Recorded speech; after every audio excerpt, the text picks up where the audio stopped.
একটা গ্রামে বাসুদেব নামের একটা লোক বসবাস করত। তার স্ত্রীর নাম ছিল সুলোচনা। ওই দম্পতির একটা পুত্র সন্তান ছিল, যার নাম ছিল চিন্না। বাসুদেব খুবই গরিব লোক ছিল। পরিবারের ভরণ পোষণের জন্য সে অক্লান্ত পরিশ্রম করতেন। গ্রামের চৌরাস্তার মোড়ে সে ধোসা তৈরি করতেন। ধোসা বিক্রি করে যা টাকা উপার্জন করতেন তা দিয়ে তিনি সংসার চালাতেন। চিন্না চতুর্থ শ্রেণীতে পড়তেন। অন্যদিকে সুলোচনা বাড়ির সমস্ত কাজকাম করতেন।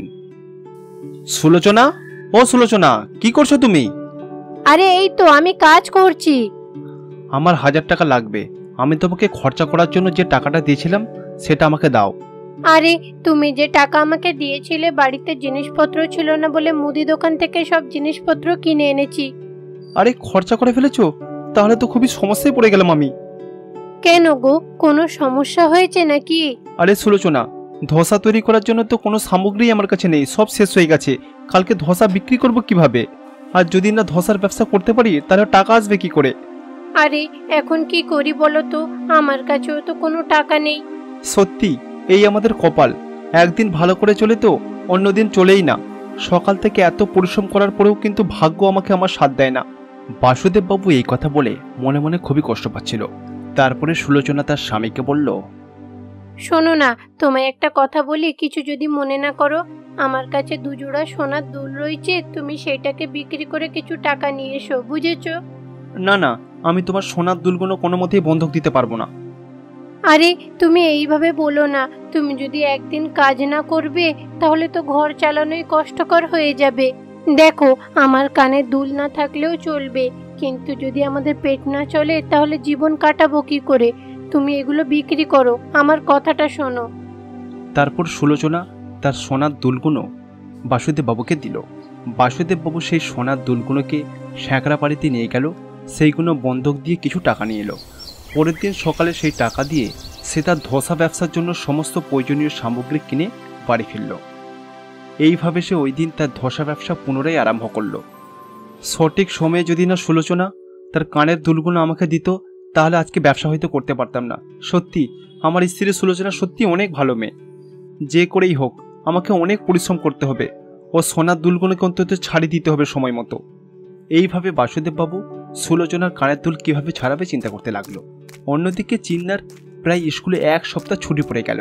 সে তখন তার মায়ের কাছে এসে তার মাকে বলবে, মা, আজ থেকে আমাদের ছুটি পড়ে গেছে, চলো না আমরা কোথাও থেকে ঘুরে আসি। আরে বাবা, কোথায় যাব? এখন আমার অনেক কাজ আছে। আরে মা, আজকে তো আমার ছুটি, বাড়িতে বসে বসে তো এমনিতেও তুমি বোর হয়ে যাচ্ছ, চলো না কোথা থেকে ঘুরে আসি, ভালো লাগছে না আমার। তাহলে চলো আমরা বিনায়ক বাবার মন্দিরে যাব, ওখানে গিয়ে বাবার দর্শন করলে অনেক শান্তি পাবো। হ্যাঁ মা, আমিও বিনায়ককে খুবই পছন্দ করি, চলো তাহলে ওখান থেকেই ঘুরে আসি। তারা দুজন মা ও ছেলে তাদের গ্রামের বিনায়কের মন্দিরে গেল। সেখানে তারা দুজন প্রভুর দর্শন করবে।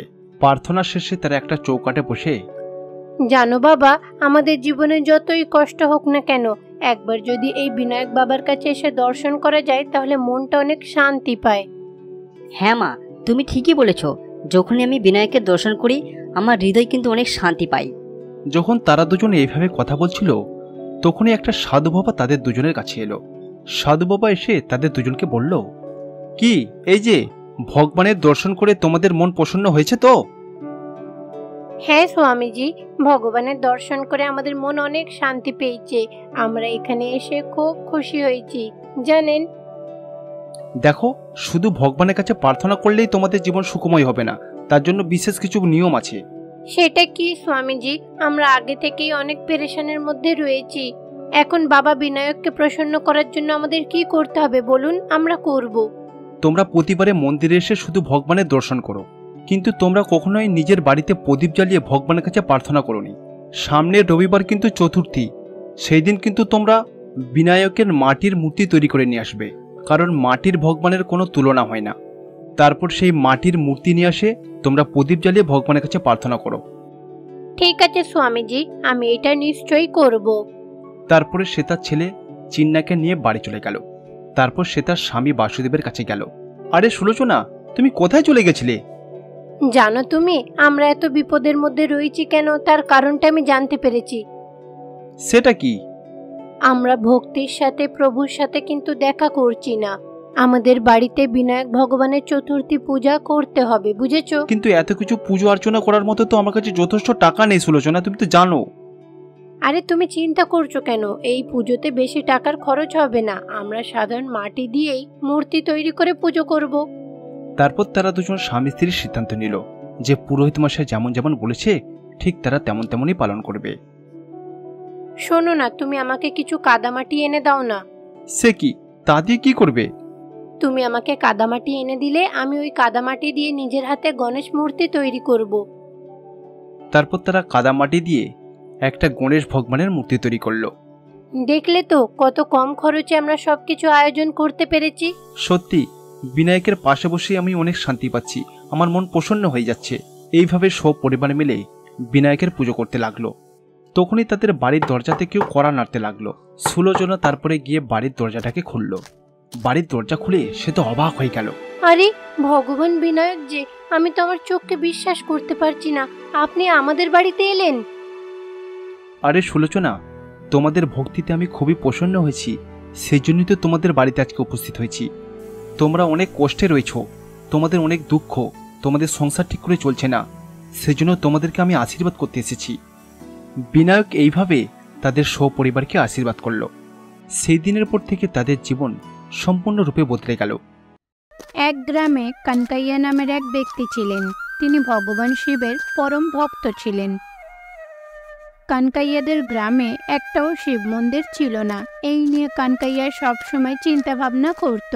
কানকাইয়ার স্ত্রীর নাম ছিল মিনা। মিনা বাড়িতে থেকে বাড়ির সমস্ত কাজগুলো করত। আজকে তো সোমবার, তবুও দেখো এই গ্রামেতে একটাও শিব মন্দির নেই। শিব মন্দির ছাড়া কোনো গ্রাম কি করে হতে পারে? কি করে ভাববো যে গ্রামেতে শিব মন্দির হবে? যে গ্রাম প্রধান, যে গ্রাম চালাচ্ছে, সে তো নিজেই নাস্তিক। আরে কি ব্যাপার, তুমি একা একা বসে নিজেই দেখছি কথা বলছো। তুমি জানো, আমি যখন খুব ছোট ছিলাম তখন কিন্তু এই গ্রামেতে একটা শিব মন্দির ছিল। সেই শিব মন্দিরে প্রতি সোমবার কিন্তু পুজোও হতো। পণ্ডিত মশাই প্রতি সোমবার সমস্ত বাচ্চাদেরকে প্রসাদ দিত। তারপর যত দিন যেতে থাকে, কোনো একটা কারণবশত হঠাৎ করে শিব মন্দিরটা বন্ধ হয়ে গেল। তারপরে দেখো, যেদিন থেকে ওই গ্রাম প্রধান গ্রামের প্রধান হয়েছে, গ্রামের কোনো কিছু উন্নতির কথা ভাবেই না, মন্দিরের কথা তো দূরের কথা। এতে আমার খুব কষ্ট হয় গো। তুমি এক কাজ করো, ভগবান শিবের কাছে প্রার্থনা করো, উনি তোমাকে কোনো রাস্তা দেখাবেন। এইভাবে কানকাইয়া মনে মনে ভাবলো এই গ্রামে একটা শিব মন্দির তৈরি হলে ভালো হবে। এই বিষয়ে কথা বলার জন্য সে বিরাইয়ার সাথে দেখা করতে গেল। কি বাসুদেব, এইদিকে কি মনে করে? তোমার কি টাকা লাগবে নাকি? না বাবু, আমার টাকা পয়সা কিছুই লাগবে না। আমি একটা গুরুত্বপূর্ণ কথা বলতে আপনার কাছে এসেছি। কি কথা বলবে? আপনি তো জানেন বাবু, আমাদের গ্রামেতে একটা শিব মন্দিরও নেই। যদি দয়া করে আপনি গ্রামের কথা চিন্তা করে একটা শিব মন্দির বানিয়ে দেন তাহলে ভালো হতো। কি বললে? শিব মন্দির? শিব মন্দির বানালে এই গ্রামের উন্নতি হয়ে যাবে তো? তুমি যদি বলতে যে গ্রামে একটা স্কুল তৈরি করে দিতে, অবশ্যই করতাম। তুমি যদি বলতে গ্রামে একটা হাসপাতাল তৈরি করতে, অবশ্যই করতাম। মন্দির তৈরি করে আজ পর্যন্ত কি কোনো গ্রামের লোকের ভালো হয়েছে? তোমার কি মনে হয়? না বাবু, আমি সেরকম বলছি না। আপনি যদি একটা মন্দির তৈরি করেন, প্রতি সোমবার তাতে পুজো করেন, দেখবেন গ্রামের এতে মঙ্গল হবে, ধীরে ধীরে সমস্ত কিছু ভালো হবে। ওইসব ফালতু আমি মন্দির তৈরি করতে পারবো না। শিব একজন ভিখারি ছিল, আর সেই ভিখারির জন্য আমি মন্দির তৈরি করব? তোমার কি মাথা খারাপ হয়ে গেছে? বিরাইয়ার এমন কথা শুনে কানকাইয়া খুব রেগে যায়। তোমার এইরকম কথা বলার সাহস কি করে হলো? তুমি মহাদেব শিবকে মানুষ ভাবছো? সে ভগবান, আমি হচ্ছে একজন মানুষ। আর আমি তোমার মতো এরকম পাথরের মূর্তিকে ভগবান মানতে পারি না। দয়া করে তোমাকে বলছি, এরকম কথা বলো না, ভগবান তোমাকে শাস্তি দেবে। তোমার ওই ভগবানকে আমি মানিই না। তোমার যদি ওই ভগবানের প্রতি অতই বিশ্বাস, তাহলে তুমি ভগবানকে বলে একটা শিব মন্দির বানিয়ে নাও, আর তাতে মূর্তি স্থাপন করে পুজো করো না। কে মানা করছে তোমায়? তখন না হলে আমি বিশ্বাস করে নেব যে সত্যিই ভগবান আছে। কানকাইয়া রেগে গিয়ে তখন বিরাইয়াকে কথা দিল সে এই গ্রামে একটা শিব মন্দির তৈরি করে ছাড়বে, তারপরে সেখান থেকে চলে যায়। কি গো, তুমি এসব কি বলছো? তুমি শিব মন্দির তৈরি করবে, কিন্তু আমাদের কাছে তো একটা মন্দির তৈরি করার মতো টাকাও নেই, আর সোনা গহনাও নেই। এখন তাহলে কি করব? তুমি এইভাবে কথা দিয়ে এলে কেন? দেখো, আমি নিজের থেকেও বেশি ভরসা কিন্তু আমার মহাদেব শিবকে করি। আমার যতই কষ্ট হোক, আমি এই গ্রামেতে একটা শিব মন্দির তৈরি করবই, আর সমস্ত গ্রামের লোকের মঙ্গল করব। এই রকম বলে কানকাইয়া ভগবান শিবের কাছে গিয়ে প্রার্থনা করতে লাগলো। অন্যদিকে মিনাও ভগবান হনুমানের পরম ভক্ত ছিল। সেও তখন হনুমানজির কাছে গিয়ে প্রার্থনা করতে লাগলো। হে হনুমান ভগবান, আমি কোনোদিন আপনার কাছ থেকে কিছু চাইনি, কিন্তু আজ আমার স্বামীর ইচ্ছা হয়েছে এই গ্রামে একটা শিব মন্দির তৈরি করবেন। আপনি দয়া করে ওনাকে সাহায্য করুন। এইভাবে মিনা প্রার্থনা করার পরে বাড়ি ফিরে গেল। খানিকক্ষণ পরে কানকাইয়ার মাথায় একটা বুদ্ধি এলো। দেখো, আমাদের যে জমিটা রয়েছে, সেই জমিটা বিক্রি করে দিয়ে যা টাকা হবে তা দিয়ে ভালোভাবে একটা মন্দির তৈরি হয়ে যাবে, বুঝেছো? কিন্তু তুমি তো বললে উনি এই গ্রামে মন্দির তৈরি করাতে তোমাকে সাহায্য করতে পারবে না, আর তুমি বলছো তোমার কাছ থেকে জমি কিনবে। আমার তো মনে হয় না। আমি আরেকবার চেষ্টা করে দেখি। এই রকম বলে কানকাইয়া বীরাইয়ার বাড়িতে গেল। তাকে গিয়ে কানকাইয়া এই বিষয়ে সবকিছু জানালো। তুমি আমাকে সত্যি বলো বা না বলো, তুমি যে কি উদ্দেশ্যে জমিটা বিক্রি করছো সেটা আমি খুব ভালো করেই জানি। আমি তো এই জমি কিনবই না, বাকি যারা কেনার জন্য আগ্রহ দেখাবে তাদেরকেও আমি কিনতে দেব না। বীরাইয়ার সব কথা শোনার পরে কানকাইয়া সেখান থেকে বাড়িতে ফিরে গেল। তারপরে তার স্ত্রীকে গিয়ে সব কথা জানালো। দেখলে তো, তোমাকে তো বলেছিলাম উনি এইভাবেই বলবে। ছাড়ো, বাদ দাও, চিন্তা করো না। সবকিছু তুমি ভগবান শিবের উপরে ছেড়ে দাও, দেখবে সব ঠিক করে দেবেন। হে ভগবান হনুমান, আমাদের কাছে একটা ছোট্ট জমি রয়েছে, কিন্তু সেই জমিটা কেনার মতো কোনো লোক নেই। আপনি দয়া করে কাউকে পাঠান না যে এই জমিটা কিনে আমাদেরকে একটু সাহায্য করুক। এইভাবে যখন মিনা হনুমান ভগবানের কাছে প্রার্থনা করলো, তার প্রার্থনা শুনে ভগবান হনুমান তখন ভাবলেন, বাহ, চমৎকার! তার ভক্তি খুবই মধুর। সে ভগবান শিবের মন্দির বানানোর জন্য খুবই উৎসুক। এতে আমি অনেক খুশি হয়েছি। আমি তার সমস্ত কাজে তাকে সাহায্য করব, তার কাজের অংশীদার হব। এই রকম বলে ভগবান হনুমান একটা সাধারণ ব্যক্তির রূপ নিয়ে তাদের বাড়িতে এলেন। এই যে বাবু, আমি শুনলাম নাকি আপনারা জমি বিক্রি করবেন, তো জমিটা কোথায় একটু দেখতে পারবো? যা দাম বলবেন আমি দেব। আপনি কে? এর আগে তো এই গ্রামে তো আপনাকে কখনোই দেখিনি। আগে আমি শহর থেকে এসেছি, এখন ওই পাশের গ্রামেতেই থাকি। আপনার কাছ থেকে জমিটা কিনে আমি চাষবাস করে সুখে থাকতে চাই। এইভাবে হনুমান ভগবানের রূপে থাকা ওই সাধারণ ব্যক্তি কানকাইয়ার কাছ থেকে ওই জমিটা 10 লক্ষ টাকা দিয়ে কিনে নিলেন। দেখলে তো, তোমায় বলেছিলাম ভগবানের উপরে বিশ্বাস রাখো, আমাদের কোনোদিন নিরাশ করবেন না। দেখো, আজকে তাই হলো। যেখানে আমাদের পুরানো মন্দির ছিল, আমি সেখানেই নতুন করে মন্দির নির্মাণ করব। আমি এখনই গিয়ে সমস্ত শ্রমিকদেরকে ডেকে আনছি। তারপরে কানকাইয়া ওই গ্রামে মন্দির তৈরি করার জন্য শ্রমিকদের খোঁজে বেরিয়ে পড়লেন। কিন্তু বীরাইয়া ওই গ্রামবাসীদেরকে বারণ করে দিয়েছিল কেউ যেন কানকাইয়াকে সাহায্য না করে। সেই জন্য কানকাইয়া শ্রমিকদের কাছে গিয়ে কথা বলাতে কেউ তাকে সাহায্য করলো না। তুমি জানো, কোনো শ্রমিক আমাকে মন্দির তৈরি করতে সাহায্য করবে না বলে দিয়েছে। এমনকি গ্রামের কোনো লোকও আমার সাথে কথা বলতে চায় না। ওই গ্রাম প্রধান বীরাইয়াকে সমস্ত লোকেরা জমের মতো ভয় পায়। ঠিক আছে, তুমি চিন্তা করো না, চলো আমরা দুজনে মিলেই কাজ করব। ভগবান শিবের ওপরে তুমি ভরসা রাখো, উনি নিশ্চয়ই কোনো না কোনো পথ দেখাবেন। ওই মন্দিরটা তৈরি করার জন্য মিনা আর কানকাইয়া মিলে কঠোর পরিশ্রম করতে লাগলো। তাদের এই পরিশ্রম ভগবান শিব কৈলাসে বসে দেখতে লাগলেন। স্বামী, আপনি দেখলেন ওরা মন্দির নির্মাণ করার জন্য কত কঠোর পরিশ্রম করছে। দেখো পার্বতী, এত বাধা বিপত্তির পরেও তাদের চেষ্টা থেকে সত্যি আমি অনেক খুশি হয়েছি। স্বামী, আপনি যদি ওদের কাজে প্রসন্ন হয়ে থাকেন তাহলে ওদেরকে একটু সাহায্য করতে পারেন। হ্যাঁ পার্বতী, অবশ্যই সাহায্য করব। তারপরে ভগবান শিব আর পার্বতী ভূলোকে সাধারণ ব্যক্তির রূপ ধারণ করে চলে যান। বাবা, তোমার খুবই কষ্ট হচ্ছে তাই না? তোমার এরকম হাল দেখে সত্যি আমি খুবই দুঃখ পাচ্ছি। হ্যাঁ, সত্যি তো, তুমি মহিলা হয়ে কত কঠোর পরিশ্রম করছো। তোমাদের কষ্ট দেখে ভাবলাম যাই তোমাদেরকে গিয়ে একটু সাহায্য করি। এই রকম বলে ভগবান শিব আর পার্বতী তারা দুজনেও তাদেরকে কাজে সাহায্য করতে লাগলেন।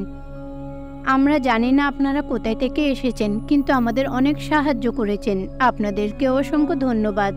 কি ব্যাপার, তোমার স্বামীর মন খারাপ কেন? সত্যি আপনারা দুজন সময় মতো এসে আমাদেরকে সাহায্য যদি না করতেন, আমরা সত্যি এই মন্দিরটিকে নির্মাণ করতেই পারতাম না। এখন আমি চিন্তা করছি শিবলিঙ্গ আমরা কোথা থেকে পাবো। এ নাও, এই রুদ্রাক্ষের মালাটা হাতে করে নিয়ে যাও, গ্রামের চারিদিকে ঘুরবে। যেখানে এই মালাটা পড়ে যাবে সেখানেই তুমি একটা শিবলিঙ্গ দেখতে পাবে। তারপরে ওই শিবলিঙ্গটাকে তুলে নিয়ে এসে এই মন্দিরেতে রেখে দেবে। এইভাবে বলে তারা দুজনে সেখান থেকে চলে যায়। কানকাইয়া তারপরে ওই রুদ্রাক্ষের মালাটা নিয়ে পুরো গ্রামে ঘুরে বেড়াতে লাগলো। হঠাৎ করে তাদের হাত থেকে ওই মালাটা নিচে পড়ে যায়। কি গো, দেখো, মনে হচ্ছে এখানে কোনো শিবলিঙ্গ রয়েছে, তুমি খোদাই করে দেখো তো। তারপরে কানকাইয়া ওই জায়গাটা খোদাই করে দেখলো সেখানে সত্যি একটা বড় শিবলিঙ্গ রয়েছে, কিন্তু সেই শিবলিঙ্গটাকে তারা নড়াতে পারল না। তখনই হঠাৎ করে বিরাইয়া সেখানে এলো, তাদেরকে দেখে হাসতে লাগলো। শিবলিঙ্গ তো পেয়ে গেলে, এই শিবলিঙ্গটাকে মন্দির পর্যন্ত নিয়ে যাবে কি করে? হে ভগবান হনুমান, আমাদেরকে সাহায্য করুন। মিনার প্রার্থনা শুনে ভগবান হনুমান সেখানে হাজির হলেন। তারপরে তিনি নিজে কাঁধে করে ওই শিবলিঙ্গটাকে তুলে নিয়ে ওই মন্দিরে গিয়ে রেখে দিলেন। এই সব কিছু দেখে গ্রামের মানুষেরা তো একেবারে অবাক হয়ে যায়, তার সাথে সাথে বিরাইয়াও অবাক হলো। শিবলিঙ্গ রাখার পরে শিব পার্বতীও সেখানে হাজির হলেন। আমি হনুমানের সাথে এখানে এসে সত্যি অনেক খুশি হয়েছি। তোমার মনের প্রবল ইচ্ছার জন্যই কিন্তু এই মন্দিরটা বানানো সম্ভব হয়েছে। আজকের পর থেকে বাসুদেব, তোমার আর কোনো রকম কোনো কষ্ট থাকবে না, সমস্ত কষ্ট দূর হয়ে যাবে। আর হ্যাঁ, আজকের পর থেকে এই মন্দিরেতে আমি আর পার্বতী দুজনেই থাকবো, তোমাদের গ্রামকে রক্ষা করব, আশীর্বাদ করব। এইভাবে মহাদেব শিব তাদেরকে আশীর্বাদ করে অদৃশ্য হয়ে যান। এই সব কিছু দেখার পরে বিরাইয়ার মন বদলে যায়, সেও এখন থেকে শিবের পরম ভক্ত হয়ে ওঠেন। এইভাবে কানকাইয়ার স্বপ্নটা সত্যি হলো।